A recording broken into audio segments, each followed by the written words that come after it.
संजू जी। यार आज मच्छी चेस तो कर रही है लेकिन मुंह नहीं मार रही।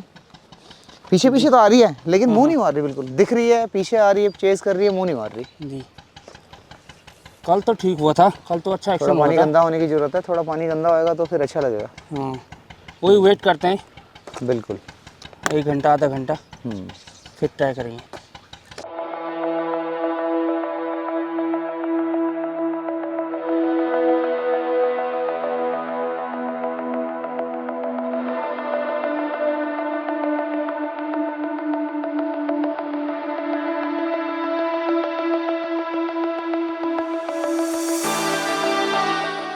नमस्कार, मैं अभी खड़ा हूँ बांघाट के पास। नयार ठीक मेरे पीछे आप देख रहे हैं, और पूर्वी नयार और पश्चिमी नयार जब मिलती है तो फिर ये नयार बनती है और आगे बढ़ती है गंगा की तरफ।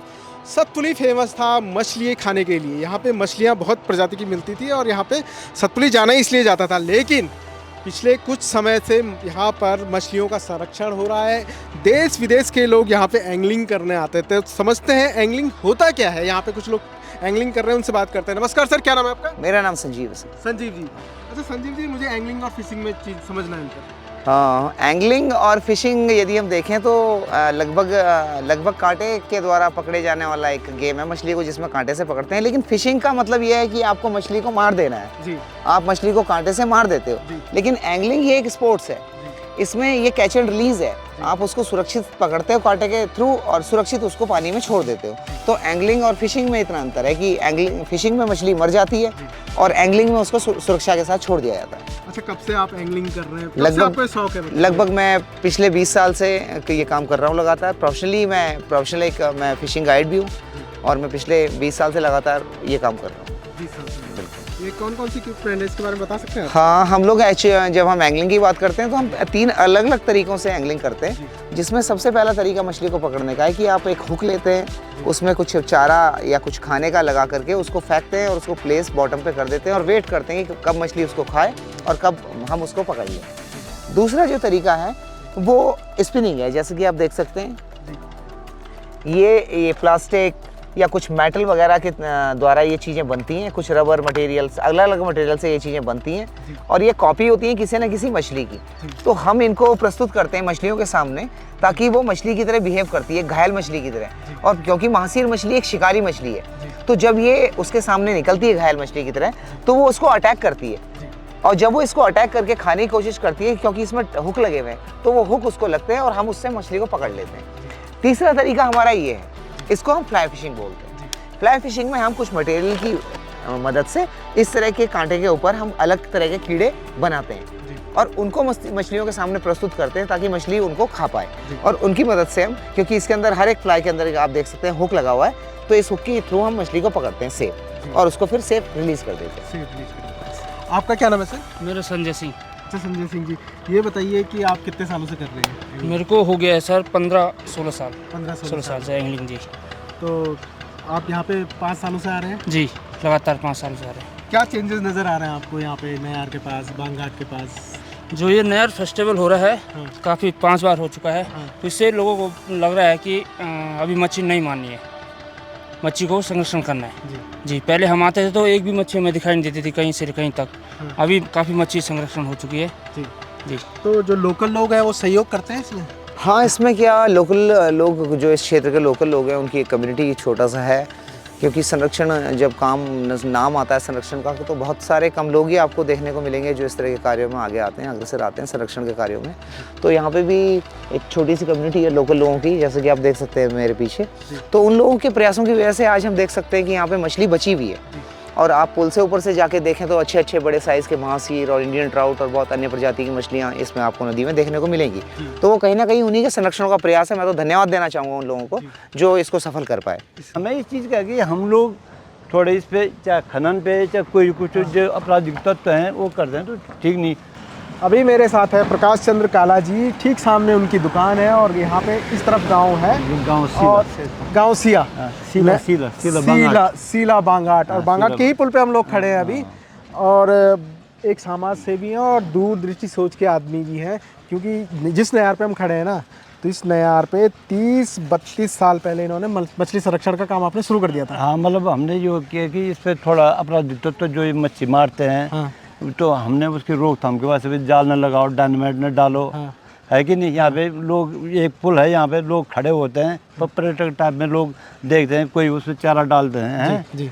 और यहाँ पे जो है आपराधिक तत्वों का काम वही है कि रात जब अंधेरा हो जाता है तो जाल लगा के मारते हैं मच्छी। अब बेच के अपने किसी ने दारू पिया, किसी ने कुछ किया, मतलब ऐसे आपराधिक तत्वों को तो सब्जी आपराधिक तत्व है उनका, है कि नहीं, कि जो कि वही काम है इनका।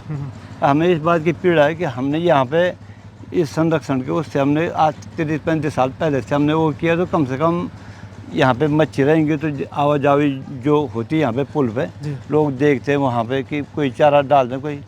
तो हम ये चाहते हैं भाई कि यहाँ पे थोड़ा गवर्नमेंट की तरफ से निगरानी हो। जी जी जी, अब पुलिस वाले, क्षेत्रीय पटवारी, वन विभाग के हमें कहते हैं उनका नाम बताओ।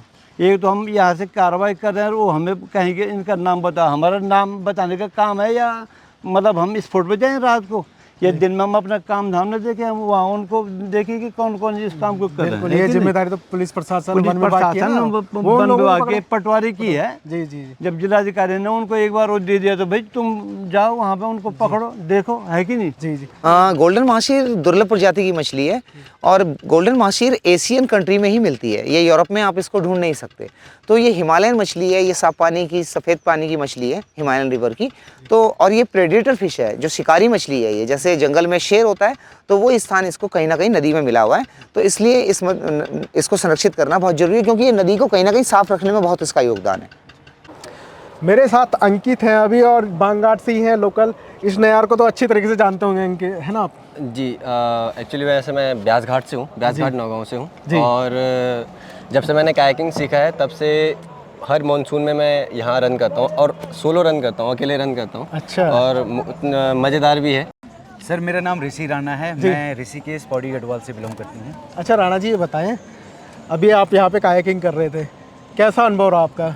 सर ये तो काफ़ी अच्छा जो न्यार रिवर है, ये हमने एक्चुअल में बेजरो से और ब्यास घाट तक ये हमने फर्स्ट डिसेंड किया है मानसून में।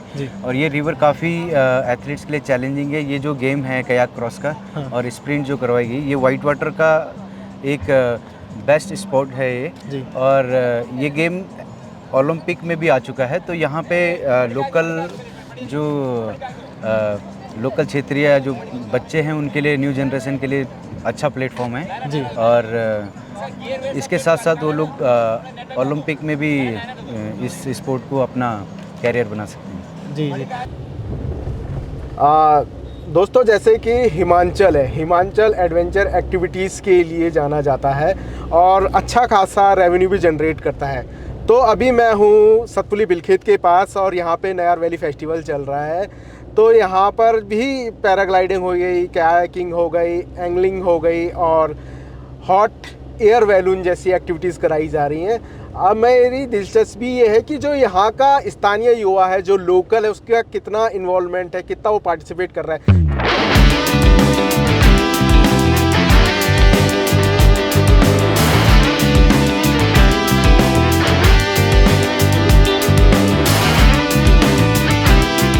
मेरा नाम राकेश नेगी है, मैं रिटायर्ड बीएसएफ से डीआईजी हूँ जी। और मैं सुनील ठाकुर, मैं हिमाचल से, ब्रीड बिलिंग से। मैं आपका पायलट हूँ और आप मेरे पैसेंजर हो।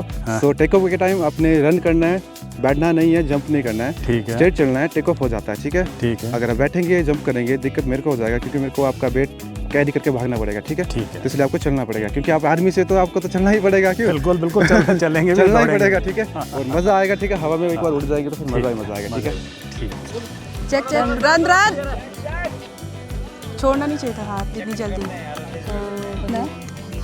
तो चेक छोड़ा नहीं। तो जैसे कि मैं रास्ते में बात कर रहा था कि लोकल यहाँ पे कितना पार्टिसिपेट कर रहे हैं, तो यहाँ पे दो लड़कियाँ मुझे दिख रही हैं, उनसे मैं बात करूँगा। महिमा और तनुजा हैं, बागेश्वर से इन्हें बताया जा रहा है। नमस्कार, आपका नाम तनुजा है? नहीं, महिमा। महिमा जी, बागेश्वर से हैं आप? हाँ जी, बागेश्वर। अच्छा, ये बताइए कि आपने ट्रेनिंग कहाँ से ली थी? ये ट्रेनिंग ली थी टिहरी में। टिहरी में? हाँ जी। तो आपको मतलब यहाँ बचपन से शौक था, या कैसे आपकी इच्छा जागी कि मैं पैराग्लाइडिंग सीखूं? मैंने एक्चुअली ये वीडियो देखी थी एक, तो उससे हुआ कि करना है मेरे को भी। करना है आपको हाँ। भी। और आपका?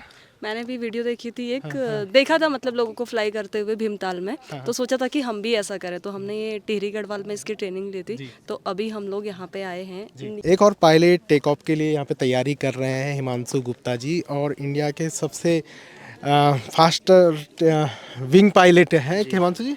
हेलो जी, नमस्कार। अच्छा जी, हिमांशु जी बताइए कि अपने बारे में थोड़ा। मुझे पैराग्लाइडिंग में ऑलमोस्ट 5 इयर्स हो गए और 1000 घंटे हो गए। अब मैंने इसका जो ऊपरी लेवल है, काफ़ी डिफ़िकल्ट स्पीड विंग शुरू कर दिया है। मैंने शुरुआत हिमाचल से करी स्पीड विंग फ्लाइंग की, और उत्तराखंड में अभी तक मैं 4 जगह में फ्लाई कर चुका हूँ। टिहरी सबसे पहली जगह थी, फिर बागेश्वर हुई, फिर चंपावत, और अब चंपावत में मैं नहीं जा पाया कुछ कारणों की वजह से, but I am here at Satpuli Bilkhet, और यहाँ पे I am actually really enjoying it. और यहाँ की जो दूरी है जो मैं तय करी है वो सबसे फास्टेस्ट 35 सेकंड में करी है। जो मेरी यहाँ पे जो मैक्सिमम स्पीड रही है वो है 100 किलोमीटर्स पर आवर की। जी, तो बड़ा मज़ा आ रहा है। यहाँ पे संभावनाएं हैं पैराग्लाइडिंग की। अब जैसा देख सकते हैं सतपुली में पिछले 4 या 5 साल से तो कंपटीशन हो रहे हैं। मैंने यहाँ पे टैंडम भी किया है, काम भी किया है, और कॉम्पिटिशन में पार्ट भी लिया है। और यहाँ पे रोज़गार के लिए भी काफ़ी अच्छा है कि जैसे लोग टैंडम फ्लाइंग करके रोज़गार को बढ़ावा दे सकते हैं, फ़ोटोग्राफी कर सकते हैं टैंडम की ही। और जैसे यहाँ पे और भी पैराग्लाइडिंग कंपनी खुल सकती हैं, इंस्ट्रक्टर लेवल पे लोग स्कूल खोल सकते हैं, बच्चों को सिखा सकते हैं ताकि रोज़गार बढ़े। नीचे शॉप्स खुल सकती हैं, कैफ़े खुल सकती हैं, दुकानें खुल सकती हैं। जैसे देखिए धीरे धीरे ग्रो होता है। जब यहाँ पे दुकानें खुलेंगी तो लोग आना चाहेंगे, क्योंकि साइट बहुत अच्छी है, टेक ऑफ बहुत प्यारा है। आप देख सकते हैं नीचे जैसे स्विट्ज़रलैंड देखते हैं हम, वैसी ही वैली है। नीचे पूरा पैरामोटर उड़ रही हैं, हॉट एयर बलून है, पूरा रिवर बेड है, और रिवर बहुत अच्छी है। फ़िशेस देखते हैं हम यहाँ पे, गोल्डन महासीर बहुत फेमस है सतपुली, तभी हम आते हैं यहाँ पे। और गवर्नमेंट भी काफ़ी, मैंने देखा है, काफ़ी इस समय फुल प्रमोशन कर रही है उत्तराखंड में। आई थिंक सबसे टॉप स्टेट है ये अभी इंडिया का एडवेंचर स्पोर्ट्स में, जिसमें सबसे ज़्यादा पैसा गवर्नमेंट लगा रही है एडवेंचर स्पोर्ट्स में, चाहे वो साइकिलिंग हो, चाहे वो पैराग्लाइडिंग हो, चाहे वो माउंटेनियरिंग हो। क्योंकि आप देखेंगे उत्तराखंड पूरे इंडिया में एक ऐसा ये है, क्षेत्र है जहाँ पे सबसे हाईएस्ट पीक्स हैं। 8000 तो चलो हम रहने देते हैं, 8000 तो नेपाल और हर जगह पे, लेकिन दूसरे नंबर पे, पहले नंबर पे उत्तराखंड है इंडिया पे, कि जहाँ पे 7000 पीक्स है। तो अभी गवर्नमेंट भी काफ़ी वो कर रही है, यहाँ पे खोल रही हैं ताकि लोग यहाँ पे ट्रैक्स कर सकें, पीक्स क्लाइंब कर सकें। अभी तक नंदा देवी भी बंद थी, लेकिन नंदा देवी भी अभी खोल दी है। तो रोज़गार का काफ़ी बढ़ावा है यहाँ पे। हाँ जी, हाँ जी। तो मज़ा आ रहा है, काफ़ी संभावना है यहाँ पे। लाइक मतलब मुझे तो बहुत मज़ा आ रहा है। मतलब मैंने यहाँ पे देखा है, अलग अलग जगह पे फ्लाई कर रहा हूँ, और बागेश्वर में बड़ा मज़ा आया। यहाँ पे बहुत मज़ा आ रहा है। यहाँ की रोड जो है टेक ऑफ की, 20 मिनट में हम टेक ऑफ पहुँच रहे हैं, 15 मिनट में, तो ये बहुत अच्छी चीज़ है। एकदम टेक ऑफ पे गाड़ी खड़ी हो रही है। तो मैं चाहूँगा लोग आएँ यहाँ पे, टैंडम करें, ताकि उन्हें भी एरिया के बारे में पता चले कि जो उत्तराखंड है बहुत सुंदर है। और सतपुली एक ऐसा इलाका है, ऐसा एक एरिया है जहाँ पे लोगों को ज़रूर आना चाहिए। पहुंचना भी आसान है, क्योंकि मुझे लगता है कि आप दिल्ली से 1 घंटा लगता है। बिल्कुल, आप दिल्ली से फ्लाइट लेके जौलीग्रांट आ सकते, जौलीग्रांट से देवप्रयाग होते हुए यहाँ तक 60-70 किलोमीटर का सारा डिस्टेंस। देखेंगे लोग सिर्फ 4 धाम के लिए जाते हैं, जैसे आपका ये केदारनाथ, बद्रीनाथ, यमुनोत्री, गंगोत्री। लेकिन जो एडवेंचर फ्रीक्स हैं, जिन्हें एडवेंचर करना है, वो यहाँ आ सकते हैं, अलग अलग जगह घूम सकते हैं, देख सकते हैं। लोग यहाँ से स्विट्ज़रलैंड या बाहर ही जाते हैं, ऑस्ट्रिया जाते हैं, लेकिन मैं उनसे विनती करूँगा कि आप लोग यहाँ आइए, देखिए कि कैसा है इंडिया, क्योंकि एडवेंचर स्पोर्ट्स यहाँ पे अभी बहुत अच्छे जो लेवल पे है वो इंक्रीज़ कर रहा है। तो कन रहे पर आप मतलब भीड़ तो काफ़ी लगी मैं। हाँ, 1 साल हो गया ये थे खुलियो। हाँ, 1 साल बट इम्प्रूवमेंट बहुत अच्छी चाहिए एक ना। अच्छा, बहुत अच्छे लोग आना चाहिए, काफ़ी लोग आना चाहिए। हाँ। जैसे कि हम बात कर ही रहे थे कि नयार वैली फेस्टिवल, इस तरह के इवेंट अगर यहाँ पे होते हैं और भविष्य में इसे अगर बढ़ावा मिलता है, तो होम स्टे और होटल की यहाँ पे इसके माध्यम से लोगों को रोज़गार मिलेगा। यहाँ पे सांगड़ा होम स्टे है और उनके ऑनर है हमारे साथ नैथानी जी। नैथानी जी नमस्कार। हाँ सर। अच्छा, ये बताइए कि नयार वैली फेस्टिवल जो हुआ अभी, आपका कैसा अनुभव रहा? कई चीज़ हमें सीखने को मिला है जी। और इसमें तुम्हारे बहुत लोग आए हैं, सबका जुड़ा हुआ है। हमारे पुराने लोग भी आए हैं जी, बाहर से। जी, ठीक है जी। और VIP तो आए हैं इसमें जी, लेकिन गांव में आने वाले टाइम गांव में बहुत अच्छा रहेगा जी, अगर इसी तरीके से फेस्टिवल यहाँ होते रहे तो। जी। बिलखेत की पहचान थी अभी तक कलजीखाल ब्लॉक से जुड़ी हुई, लेकिन यहाँ पे हो रहे नयार वैली फेस्टिवल की वजह से अब बिल्कुल विश्व पटल पर एडवेंचरस एक्टिविटी का एक हब बनता जा रहा है। और यहाँ पे जिस तरीके से ये इवेंट हुआ है, भविष्य में यहाँ पर आप देख सकते हैं कि आने वाले टाइम पे जैसे पैराग्लाइडिंग है, पैराग्लाइडिंग से यहाँ के जो लोकल है, स्थानीय युवा है, वो अपना रोज़गार जनरेट कर सकते हैं। क्योंकि हम हिमाचल और ऋषिकेश में भी देखते हैं आसपास के क्षेत्रों में कि वहाँ पे 4,000 रुपये तक एक पैराग्लाइडिंग फ़्लाइट का 4,000 रुपये तक चार्ज होता है। तो अगर यहाँ का युवा करेगा तो यहाँ पे जाहिर सी बात है कि रोज़गार की संभावनाएं बढ़ेंगी। इसके साथ यहाँ पर होम स्टे और होटल की भी संभावनाएं बढ़ेंगी।